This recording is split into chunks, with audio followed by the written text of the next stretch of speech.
Excel PU college ಗುರುವಾಯಿನಕೆರೆ, ಕರ್ನಾಟಕದ number 1 PU college. Admissions open now. ರಾಜ್ಯದಲ್ಲಿ 2 ವಿಧಾನಸಭಾ ಕ್ಷೇತ್ರಗಳ ಉಪಚುನಾವಣೆ. ಇಂದು ರಣದೀಪ್ ಸಿಂಗ್ ಸುರ್ಜೇವಾಲಾ ಕೈ ಸೇರುತ್ತೆ ಸರ್ವೆ ರಿಪೋರ್ಟ್. ನೋಡಿ, ಯಾವುದೇ ಚುನಾವಣೆ ಆಗಿರಬಹುದು, ಸರ್ವೆ ಮಾಡದೆ ಅಭ್ಯರ್ಥಿಗಳ ಆಯ್ಕೆ ಆಗ್ಲಿಕ್ಕೆ ಸಾಧ್ಯನಾ? ಖಂಡಿತ ಇಲ್ಲ. ಅದರಲ್ಲೂ ಕಾಂಗ್ರೆಸ್ ರಾಷ್ಟ್ರೀಯ ಪಕ್ಷ ಸರ್ವೆ ಮಾಡಿಸುತ್ತೆ. ಇತ್ತ ಬಿಜೆಪಿನೂ ಕೂಡ ಮಾಡಿಸಿದೆ. ಬಟ್ ರಾಜ್ಯ ಕಾಂಗ್ರೆಸ್ ಉಸ್ತುವಾರಿ ರಣದೀಪ್ ಸಿಂಗ್ ಸುರ್ಜೇವಾಲಾ ಕೈ ಸೇರುತ್ತೆ ಇವತ್ತು ಸರ್ವೆ ರಿಪೋರ್ಟ್. ರಾಜ್ಯ ಕೈ ಉಸ್ತುವಾರಿಗೆ ವರದಿಯನ್ನ ನೀಡ್ತಾರೆ ಡಿ.ಕೆ. ಶಿವಕುಮಾರ್. ಕೆಪಿಸಿಸಿಯಿಂದ ಉಪಚುನಾವಣೆಗೆ 2 ಕ್ಷೇತ್ರಗಳಲ್ಲಿ ಈಗಾಗಲೇ ಸರ್ವೆ ಮಾಡಿಸಲಾಗಿದೆ. ಒಂದು ಬಾಗಲಕೋಟೆ, ಇನ್ನೊಂದು ದಾವಣಗೆರೆ ದಕ್ಷಿಣ. ಈ 2 ಕ್ಷೇತ್ರಗಳಲ್ಲೂ ಕೂಡ ಸರ್ವೆ ಕಾರ್ಯ ಮುಕ್ತಾಯ ಆಗಿದೆ. ಸರ್ವೆ ರಿಪೋರ್ಟ್ ಕೂಡ ಬಂದಿದೆ. ಅದನ್ನು ರಣದೀಪ್ ಸಿಂಗ್ ಸುರ್ಜೇವಾಲಾ ಕೈಗೆ ನೀಡ್ತಾರೆ. ಕ್ಷೇತ್ರದಲ್ಲಿ ಸರ್ವೆ ಟಿಕೆಟ್ ಯಾರಿಗೆ ನೀಡಬೇಕು ಎಂಬ ಬಗ್ಗೆ ಕೆಪಿಸಿಸಿಯಲ್ಲಿ ಸರ್ವೆ ಆಗಿದೆ.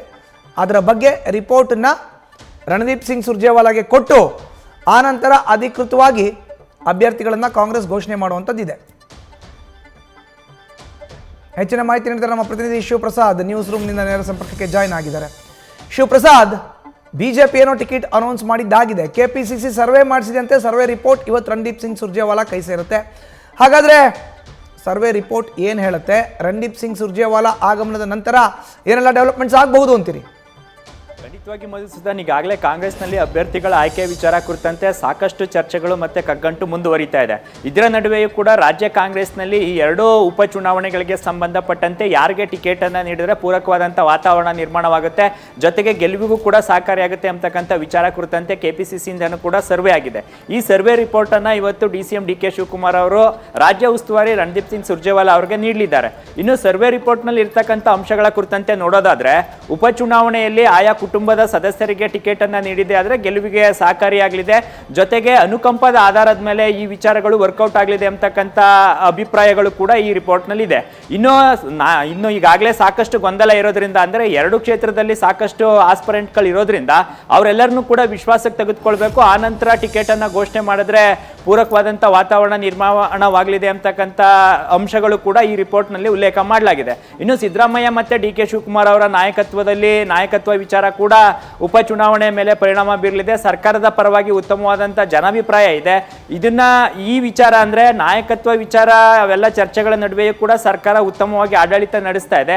ಸದ್ಯ ಟಿಕೆಟ್ ಹಂಚಿಕೆ ವಿಚಾರ ಮತ್ತೆ ಅಭ್ಯರ್ಥಿ ಆಯ್ಕೆ ವಿಚಾರ ಕುರಿತಂತೆ ಏನೆಲ್ಲ ಚರ್ಚೆ ಆಗ್ತಾ ಇದೆ, ಎಲ್ಲ ಗೊಂದಲಗಳನ್ನ ಬಗೆಹರಿಸಿ ಅನುಕಂಪದ ವಿಚಾರಗಳನ್ನ ಮುಂದೆ ಇಟ್ಕೊಂಡು ಚುನಾವಣೆಗೆ, ಅಂದ್ರೆ ಆಯಾ ಏನೋ ಈಗ ಶಾಸಕರಾಗಿದ್ದಂಥವ್ರು ನಿಧನರಾಗಿದ್ದಾರೆ, ಆಯಾ ಶಾಸಕರ ಕುಟುಂಬ ಸದಸ್ಯರಿಗೆ ಟಿಕೆಟ್ ಅನ್ನ ನೀಡಿದ್ರೆ ಗೆಲುವಿಗೆ ಪೂರಕವಾದಂಥ ವಾತಾವರಣ ನಿರ್ಮಾಣವಾಗಲಿದೆ. ಜೊತೆಗೆ ಈಗ ಅನೇಕ ಅಭ್ಯರ್ಥಿಗಳು ತಮ್ಮದೇ ಆದಂಥ ಲೆಕ್ಕಾಚಾರದಲ್ಲಿದ್ದಾರೆ. ಟಿಕೆಟ್ ಅನ್ನು ಕೇಳ್ತಾ ಇದ್ರು ಸಹಿತವಾಗಿ ಟಿಕೆಟ್ ಅನ್ನ ಘೋಷಣೆ ಮಾಡಿದ್ರೆ, ಅಂದ್ರೆ ಎಲ್ಲ ಆಸ್ಪರೆಂಟ್ಗಳನ್ನು ಕೂಡ ವಿಶ್ವಾಸಕ್ಕೆ ತೆಗೆದುಕೊಂಡು ನಂತರ ಟಿಕೆಟ್ ಅನ್ನ ಘೋಷಣೆ ಮಾಡಿದ್ರೆ ಪೂರಕವಾದಂಥ ಫಲಿತಾಂಶ ಬರಲಿದೆ ಅಂತಕ್ಕಂಥ ಸರ್ವೆ ರಿಪೋರ್ಟ್ ಅಲ್ಲಿ ಈ ಅಂಶಗಳು ಉಲ್ಲೇಖವಾಗಿದೆ. ಹಾಗಾಗಿ ಈ ವಿಚಾರವನ್ನು ಕೂಡ ಸುರ್ಜೇವಾಲಾ ಅವ್ರ ಗಮನಕ್ಕೆ ತರಲಿದ್ದಾರೆ ಡಿ.ಸಿ.ಎಂ ಡಿ.ಕೆ. ಶಿವಕುಮಾರ್ ಅವರು. ಆ ನಂತರ ಯಾರ್ಯಾರೆಲ್ಲ ಪ್ರಬಲವಾಗಿ ಟಿಕೆಟ್ ಅನ್ನ ಪಡಿಲೇಬೇಕು, ನಾವು ಉಪಚುನಾವಣೆಗೆ ನಿಲ್ಬೇಕು ಅಂತಕ್ಕಂಥ ಲೆಕ್ಕಾಚಾರದಲ್ಲಿದ್ದಾರೆ, ಅವ್ರ ಜೊತೆನೂ ಕೂಡ ಮಾತುಕತೆಯನ್ನು ಕೂಡ ಆಡಲಿದ್ದಾರೆ ಸರ್ವೆ ರಿಪೋರ್ಟಿನ ಆಧಾರದ ಮೇಲೆ ಅಂತಕ್ಕಂಥ ಮಾಹಿತಿ ಲಭ್ಯವಾಗ್ತಾ ಇದೆ. ಹಾಗಾಗಿ ಸದ್ಯ ಈಗ ಕಾಂಗ್ರೆಸ್ ಹುರಿಯಾಳುಗಳು ಉಪಚುನಾವಣೆಗೆ ಸಂಬಂಧಪಟ್ಟಂತೆ ಇವತ್ತು ಫೈನಲ್ ಆಗ್ತಕ್ಕಂಥ ಸಾಧ್ಯತೆ ಇದೆ.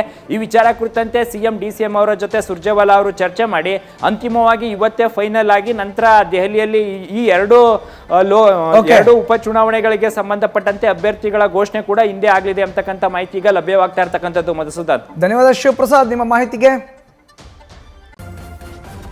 ನ್ಯೂಸ್ ಫಸ್ಟ್ ನಿರ್ಭೀತಿಯಿಂದ ನಿಮ್ಮ ಪರವಾಗಿ.